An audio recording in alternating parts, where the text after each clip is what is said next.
What's up, guys? Earlier today, I had my friend Jade Florez at my office. We were talking about how you can flip properties with anywhere between $10,000 and $20,000 out of pocket. Literally, okay? I'm not talking about wholesaling. I'm not talking about buy and hold. I'm talking about flipping properties with between $10,000 and $20,000. Like, that is insane, okay? So she actually broke down her entire story on how she went from literally ground zero to purchasing 2 to 3 houses every single month.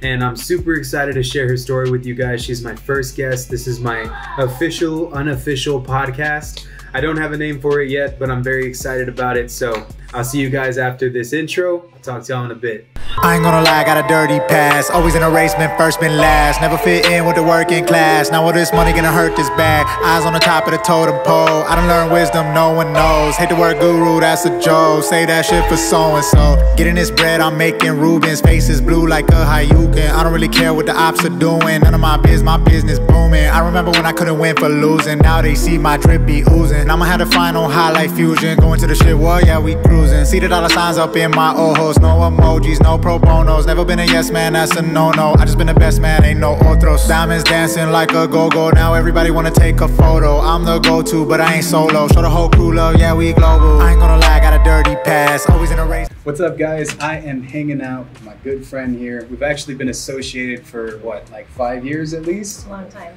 It feels like forever, guys. And this is actually my first podcast. So I'm just gonna throw that out there for everybody that's watching this. But Jade has been a good friend of mine. Jade, you want to let them know a little bit about you? Go for it and introduce yourself to the world. Sure. So I'm an investor here in San Antonio. I flip homes. We have some owner finance properties. We have rental properties. We do some rent to own as well. So pretty much anything within the investment realm. And I'm also a hard money lender here in San Antonio as well. It's insane. That's a whole lot right there. Yeah. Like that, I just saw like that introduction is probably the longest that I've ever had on a YouTube video. Yeah, I juggle a lot, but it's fun. You know, but you're also a mom too, above all of this, right? I am. So I have 3 kids under the age of 8. So that's fun. It keeps me on my toes 24/7. We have 3 little girls. So they're following in our footsteps and learning all about the aspects of real estate too. Wow. Okay. Okay. So, you know, this is, again, like the premise of everything. This is always super fun to do. I think the last time we had Nicole on board, she was awesome. So this is like my second time doing this. But I wanted to go over this. Jade, when you and I first met, you didn't have all of this going on, right? No. So, I mean, okay, let's go into that real fast. How did this all happen? Like, let's go back to like zero in the bank account real quick, okay? Okay. And you just kind of let the people that are watching know a little bit about where you came from, you know? So we originally started really with nothing. So we started our first flip, trusted the wrong people. We really didn't have the right team, and we got into a pretty big flip. Ended up losing over $40,000, which was our entire nest egg. So we had to start from ground zero, literally. You know, we lost our car. We ended up moving in with my in-laws. We had 1 kid at the time. So we started from the bottom. So we started wholesaling in order to generate some revenue, which took time. But with that, I was able to build a little bit of a nest egg back and rebuild my credit. And then from there, we were able to start flipping again. From flipping, we then began building our rental portfolio. And then from there, we started dabbling into owner finance deals as well, and somehow in the middle of that I started hard money. That's insane, man. That's like a whole lot to take in. That's a crazy journey right there. It really was. And how old are you? I'm 28 years old. I know that's probably, she probably would have slapped me on camera. I know you never ask a woman these questions, right? Yeah. But I think that that's such a phenomenal thing to have accomplished in such a short period of time. You know, so like, let's go back to the beginning. I want to reiterate on this, right? Because I see that you're doing the buy and hold, you're doing owner financing, you're also doing flips, right? All of this is a lot, right? And in between that, managing how many kids now? 3. 3. Yeah. 3 children. You know, we'll say 4 because, you know, Eric is also a good friend of mine. Kidding, brother. Love you, man. Do count as additional children. Yeah, bro. My wife, she takes care of me. You know, she feeds me. She makes sure that I'm good. She makes, you know, she pets me on the head when I do good stuff. So it's a good thing to have, right? So I want to go back to like the beginning. Now, how did you guys come out with that nest, that safety net that y'all had, that amount of money? Where did that come from, if you don't mind me asking? From the very beginning? we actually borrowed the majority of it. So we had a little bit in savings, and then we ended up, it's called gap funding, if any of you are familiar with that. I'm sure we have some other videos we can reference back to. So we utilized gap funding, this was a huge mistake for us, because when we lost everything, not only did we lose our nest egg, but we also lost our gap funding nest egg, which we ended up having to pay back. So it was tragic. I mean, we really hit the bottom, and I don't know how we ended up maintaining motivation to continue going in real estate after everything that we had experienced with that major hit.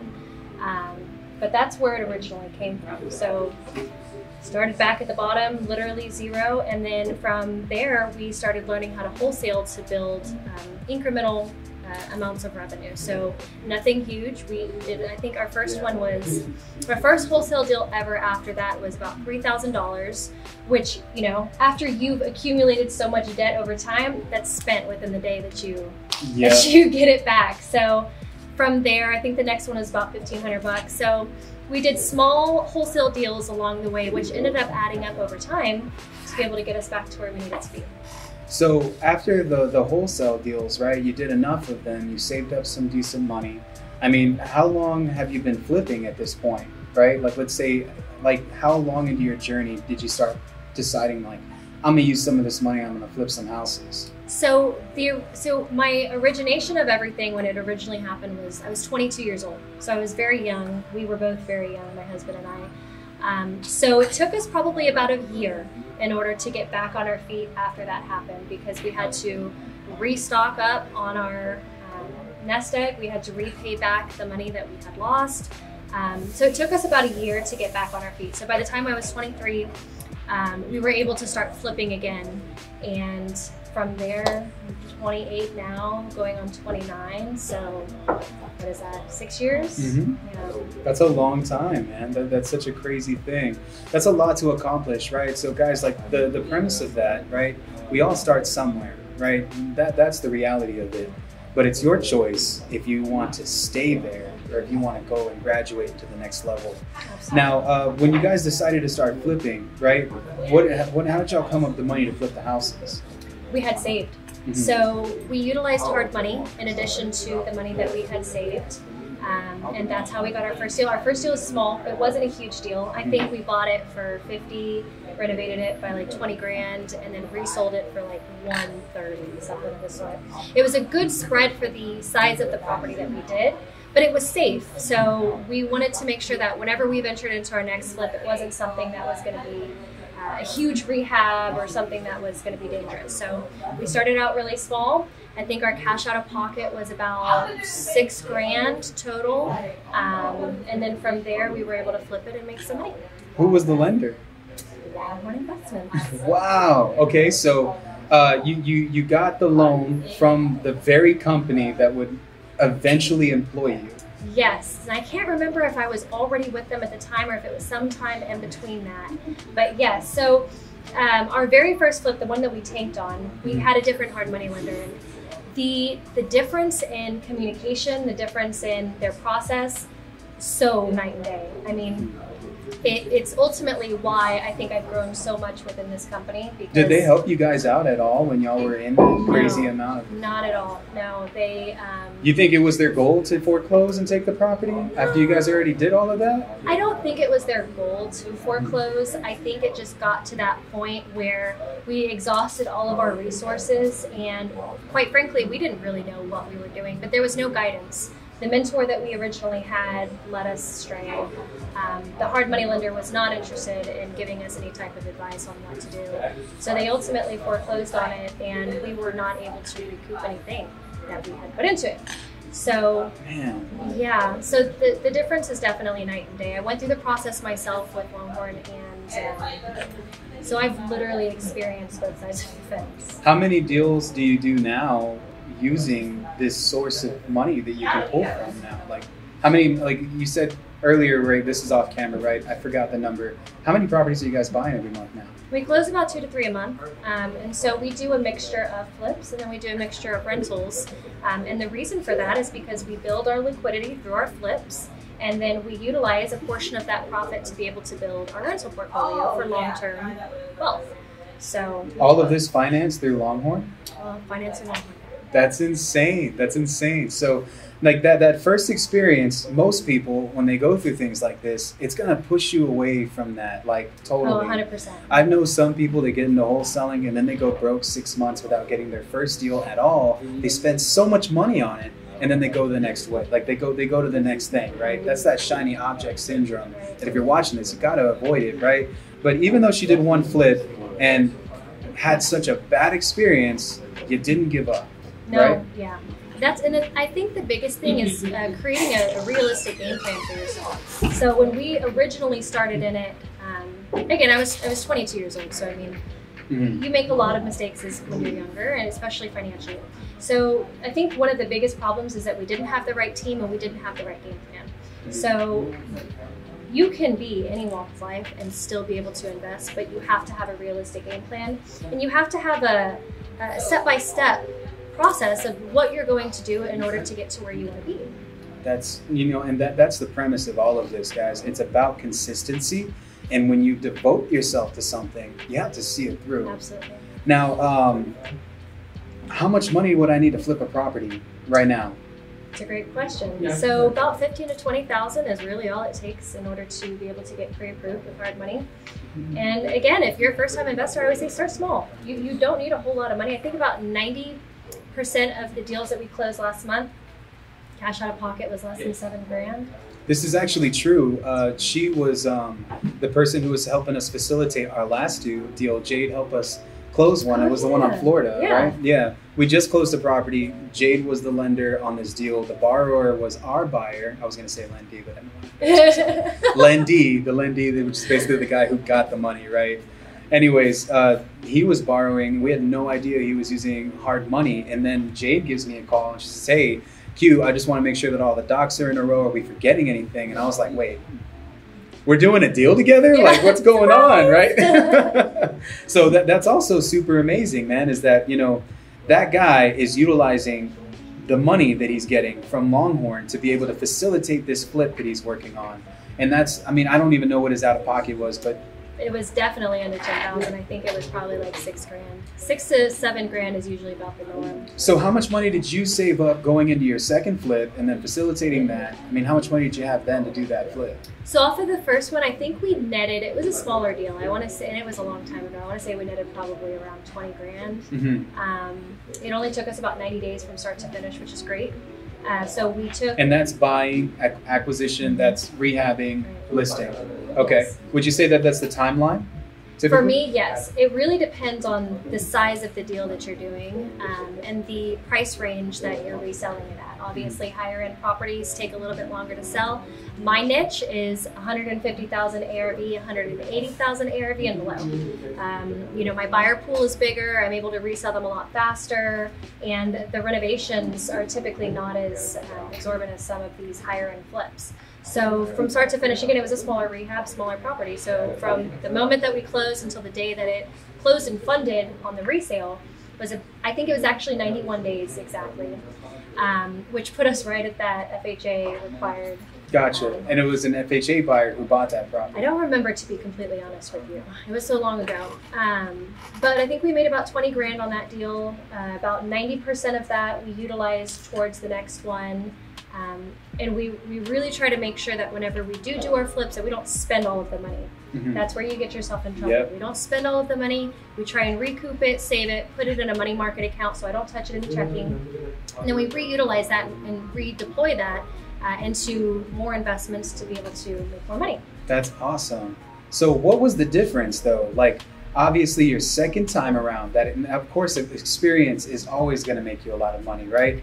But would you say that Longhorn has a way better program than that first lender? 100%. Interest rate was better, communication was better. The first lender that I used was more corporate based, so it was really hard to ever get in contact with somebody that was actually working on your loan. They were out of state, so it was never like I could drop into their office and say, hey, help me, this is what's going on. So the lack of communication, the rates, 100% better. Now, like, let's say I got a hard money loan right now, right? Do you guys actually help out, like with advice if I need it, things like that? Yeah, all the time.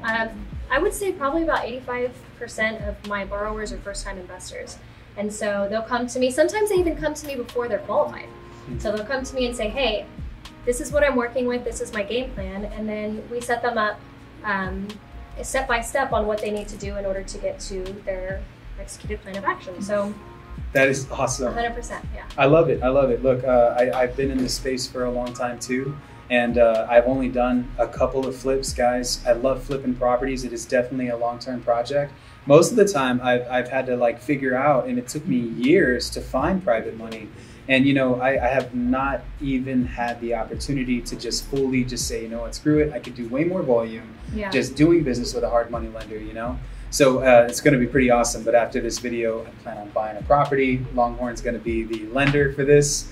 And, you know, I'm going to walk you guys through the process as a total newbie to hard money lending, you know? So, that's awesome. You know, like, so look, for everybody that's watching here, what are the benefits of, like, what are the benefits of doing business with Longhorn? So number one is volume, like you said. A lot of people always ask what the difference is between private money or hard money. Are you guys still lending with all of this stuff going on right now? 100%. We never shut down. So I think the majority of my competition ended up shutting down. We stayed intact. We made sure that we still closed the deals that we promised to close. We didn't change our rates. So a lot of the lenders that were still open, they hiked their rates up. Supply and demand, right? Your rates are the same? The same. We did not hike any rates up. So yes, we're 100% funding still. And then the difference is volume. So when you utilize private money, you can only do, you limit yourself, right? I do, yeah. If you do one deal, you're typically all in at about, I know for myself, my typical all in is usually around 100 to 120,000. So if your private money lender has 200 grand to lend you, you're pretty much out of money by the first time you do your first deal. This is true. So it allows you to maximize your ROI by doing multiple deals at a time. It minimizes your out-of-pocket cost. Another thing is I've done this, I've been on both sides of the fence, so I'm able to help my borrowers step by step, every step of the way, and answer any questions that they have. I love it. That is why Longhorn has such an amazing product. They are a very dominant force here in the Texas market. Where do you guys lend throughout the nation? Because for the person who's watching this, they could be anywhere. We are in Texas, North Carolina, we are in Missouri, and then within the Texas realm, I personally manage San Antonio, Austin, and Corpus, but we're also in Houston and Dallas as well. Nice, nice. So for all my Houstonians fans that are watching this, you already know what's up, man. And North Carolina, that is a fire market right now. I know people are doing massive deals in North Carolina. My good friend Max Maxwell, he has like a whole real estate operation over there, clearing house, massive amount of people, massive deals that he's doing. So, you know, that's such an amazing thing, Jade, dude. Like, honestly, this has been super, this is probably like the most that I've ever talked about hard money lending in one sitting. It's exciting. For me, it's literally changed my entire real estate investing experience. A lot of people, I feel like it's like this underground thing, right? Like people don't understand how to utilize it. Sometimes people are even scared of it because I guess either the name or just the general view that people perceive it to be.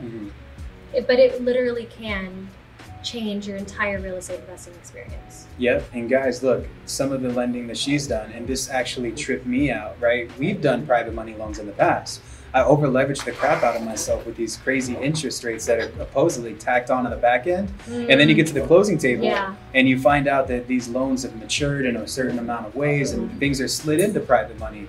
But this is a full-blown vetted source right here. They do multiple deals throughout the nation. These are things that you need. Utilize it. If you got $20,000 in your bank account, what's stopping someone from creating that and making a flip out of it versus just wholesaling a deal, right? Exactly. You're able to eat all of the meat off of the bones instead of having to wholesale it for a fraction of the cost. Now, for the people that are watching this that have never used private hard money before, what can they use hard money to buy? Like, ultimately, I mean, is it for buy and hold? What is it for? For either buy and holds or fix and flips. For the fix and flips, they buy it, they renovate it, and then they resell it. For the Do you guys fund the rehab? 100%. We will always fund 100% of the renovation costs. Okay. And then for the buy and holds, they'll buy it, they'll fix it, and then they do what's called the BRRRR method, where you refinance it, you rent it, and then you repeat it. Yeah, BRRRR is buy, rehab, rent, refinance, repeat. Yeah. I knew it. I got it. Sorry, I almost lost it for a second. But the burst strategy is awesome. You got it. Yeah. We're doing a lot of creative finance. A lot of we just purchased a rental property that we acquired through seller finance. I got this one in the Great Northwest. We bought it at $50,000, $5,000 down. We put about $30,000 into the rehab. Nice. It is a rental property that's cash flowing for us right now. Cool. But we could have easily borrowed hard money to do the same exact thing. Yeah. So super exciting. Jade, dude, thank you so much for being part of this show, Thanks man. for having me. So all of the people that are watching this, where can they find you right now? So you can find me on Facebook. My Facebook page is Jade Florez, Longhorn 3 Investments, or you can find me on Instagram at Jade Florez Real Estate. Alrighty, guys. So y'all tune in next time. Is there any last words that you want to say? Come see me. Alrighty, guys. I'll talk to y'all later. Bye.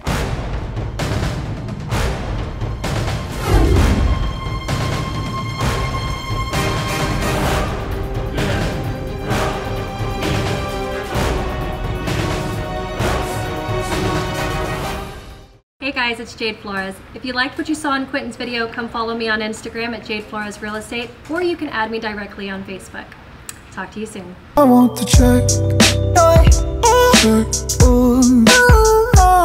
want the check. Hey guys, if you like this video, go on and head over to my Instagram where I post exclusive content to help you grow your business.